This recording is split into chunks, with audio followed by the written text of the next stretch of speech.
समाचारों के इस भाग के प्रायोजक हैं गौतम बाली मेकअप स्टूडियो और एकेडमी सेक्टर 1 चन्नी हिम्मत जम्मू। द न्यूज नाउ देखने वाले सभी दर्शकों को अर्षा वासुदेव का नमस्कार। सबसे पहले नजर डालते हैं दिन भर की अहम सुर्खियों पर। रक्षा मंत्री राजनाथ सिंह ने शोक सेतु समेत 75 परियोजनाओं का किया उद्घाटन। बैक टू विलेज के चौथे चरण का आज हुआ आगाज। प्रदेश में 1100 जल शक्ति परियोजनाओं पर काम भी शुरू किया जाएगा। सब इंस्पेक्टर भर्ती घोटाले के मुख्य आरोपी बीएसएफ कमांडेंट कर्नल सिंह की जमानत याचिका हुई रद्द। जम्मू कश्मीर के किश्तवाड़ जिले में लगी भीषण आग, 20 घर जलकर हुए खाक। बीएसएफ ने पाक सीमा से AK-47 बारूद किया बरामद। अब समाचार विस्तार से। केंद्रीय रक्षा मंत्री राजनाथ सिंह जम्मू कश्मीर और लद्दाख के 2 दिवसीय दौरे पर हैं। आज दौरे के दूसरे दिन रक्षा मंत्री लेह में शोक सेतु समेत 75 बुनियादी ढांचा परियोजनाओं का उद्घाटन उन्होंने किया। उनके साथ DG VRO lieutenant general Rajeev Chaudhary भी मौजूद रहे। इससे पहले बीते कल रक्षा मंत्री राजनाथ सिंह ने श्रीनगर के बडगाम में शौर्य दिवस समारोह में शिरकत की। यहां उन्होंने कहा कि सबसे दुख तो तब रहा जब कश्मीरी पंडितों की हत्या से उन्हें घाटी से पलायन करने के लिए मजबूर किया गया। समाज का प्रबुद्ध वर्ग जब अन्याय के खिलाफ अपना मुंह बंद कर ले तो समाज के पतन में देरी नहीं लगती है। इस इलाके में जनता की सुरक्षा सुनिश्चित करने के लिए सेना या राज्य के सुरक्षा बलों द्वारा आतंकियों व उनके मददगारों पर जब कोई कार्रवाई की गई है तो देश के तथाकथित बुद्धिजीवियों को उस कार्रवाई में आतंकियों के मानवाधिकारों का उल्लंघन नजर आया है। किया जा रहा है। इस अवसर पर सबसे पहले मैं भारत माता के उन सभी वीर सपूतों को शीश झुकाकर नमन करता हूं जिन्होंने देश की एकता और अखंडता की सुरक्षा के लिए अपना सर्वस्व न्यौछावर कर दिया। यह उनके शौर्य और पराक्रम का ही प्रताप है कि कश्यप मुनि और ललितादित्य की धरती आज यह भारत का अभिन्न अंग है। साथियों, आज भारत की जो एक विशाल इमारत हमें दिखाई दे रही है वह हमारे वीर योद्धाओं के बलिदान के नींव पर ही टिकी हुई है। भारत नाम का यह विशाल वटवृक्ष उन्हीं वीर जवानों के खून और पसीने से अभिसिंचित है। अपने हजारों साल के इतिहास में इस देश ने अनेक ठोकरें खाई हैं, पर अपने वीर जवानों के दम पर यह बार बार उठा है। और जैसा कि किसी ने कहा है कि our greatest glory is not in never falling but in rising every time we fall. अर्थात हमारी महानता कभी न गिरने में नहीं है बल्कि गिरने के बाद हर बार उठ जाने में है। बार बार गिरकर भी यह देश संभला है।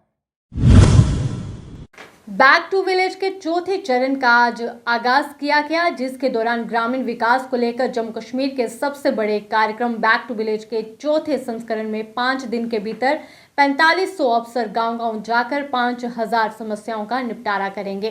45 विभागों का हमला 4800 के करीब पंचायतों में 2 दिन और 1 रात बिताकर लगभग 80 कल्याणकारी योजनाओं के तहत ग्रामीणों की समस्याएं सुनने के साथ ही समाधान सुनिश्चित करेगा। वहीं बैक टू विलेज के चौथे चरण में प्रदेश में 1100 जल शक्ति परियोजनाओं पर काम शुरू किया जाएगा। आपको इसका एड्रेस भी दे दूंगा वेबसाइट का, आप अपने प्रोग्राम में चला भी सकते हैं। और मैं रिक्वेस्ट करूंगा पब्लिक को कि जाएं वेबसाइट पे क्लिक करें, देखें हमारी पंचायत में क्या काम हुआ है। उसकी फोटो भी है, उसकी कॉस्ट भी है, उसकी डेट ऑफ स्टार्टिंग भी है, उसकी डेट ऑफ फिनिश भी है। ये हो गया एक बात। सन 2021-22 में 40,000 से ज्यादा छोटे छोटे काम पंचायतों में किए गए through funding from different programmes. ये 40,000 के 40,000 काम जो है गांव में किए गए, इनकी डिटेल्स भी हमारी फाइनेंस डिपार्टमेंट की वेबसाइट पे है। डेट है, काम का नॉमेनक्लेचर है, काम की फोटो है। इस काम को भी देखिए। ये मेरे काम तो नहीं थे, ये आपके काम तो नहीं थे, ये पब्लिक के काम थे, पब्लिक की डिमांड पे लिए गए। एक बात मैं जरूर कहना चाहूंगा कि कोई भी सरकार हो, कितनी भी अमीर सरकार क्यों ना हो, कितनी भी अच्छी सरकार क्यों ना हो, वो 100% डिमांड्स नहीं मीट कर सकती, क्योंकि ना तो रिसोर्सेज उसके पास है, ना ही शायद 100% मीट करने की जरूरत भी होती है। फॉर एग्जाम्पल मैं चाहूँगा कि हर गली में, हर मोहल्ले में कॉलेज खुल जाए, लेकिन उसके नॉर्म्स हैं, वो एज पर नॉर्म्स ही खुलेगा। स्कूल की अपग्रेडेशन एज पर नॉर्म्स ही होगी, जो पीएचसी है उसकी अपग्रेडेशन एज पर नॉर्म्स ही होगी। तो हो सकता है एज सिटीजन, जैसे आपने कहा आप लोगों की नुमाइंदगी कर रहे हैं, वो ठीक है, लेकिन वो जो भी अपग्रेडेशन होंगी वो एज पर नॉर्म्स होंगी। और जैसे कॉलेजेस की ही बात ले लें तो 50 कॉलेजेस खोले गए, ये आपको पता है। तो बहरहाल मैं इतना कहना चाहूँगा कि छोटे बड़े मुख्तलिफ तरह के काम किए गए और उन सारे कामों की डिटेल्स वेबसाइट पे है। मैं पब्लिक से गुजारिश करूँगा कि उन कामों को वेबसाइट पे देखें, अगर कोई शिकायत हो तो उसको ज़रूर बताएं। इस बार भी अगर उनकी डिमांड्स हो तो उन डिमांड्स को नोट किया जाएगा और उन डिमांड्स को मुख्तलिफ जो है capex schemes, UT capex schemes, PRI schemes, उसके अंदर एडजस्ट करके करने की कोशिश की जाएगी। लेकिन मैं ये ज़रूर वाजिया करना चाहता हूँ कि बैक टू विलेज एक डिमांड टेकिंग प्रोग्राम नहीं है। एक डिमांड टेकिंग प्रोग्राम इसलिए नहीं है क्योंकि डिमांड जो है पब्लिक की, जैसे मैंने कहा, 100% नहीं मीट हो सकती। फोकस हमारा क्या है? कलवर्ट और दंगे से दूर हटके हमने उन चीजों को देखना है जो चीज पब्लिक को डायरेक्टली इंपैक्ट करती है।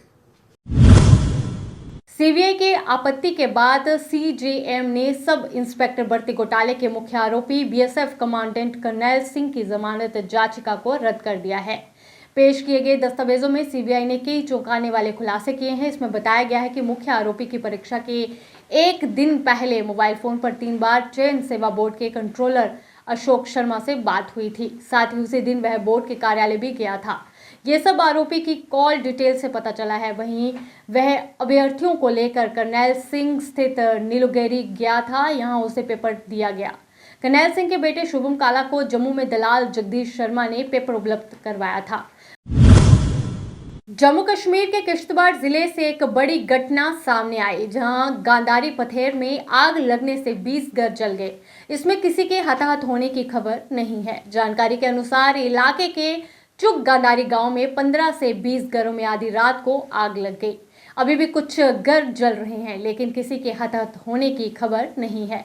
वहीं फायर ब्रिगेड की कोई गाड़ी मौके पर नहीं पहुंच सकी। वहीं आज घटना के बारे में जम्मू कश्मीर के अधिकारियों की ओर से जानकारी दी गई। अभी ये पता नहीं चल पाया है कि आग किन किन परिस्थितियों में लगी थी।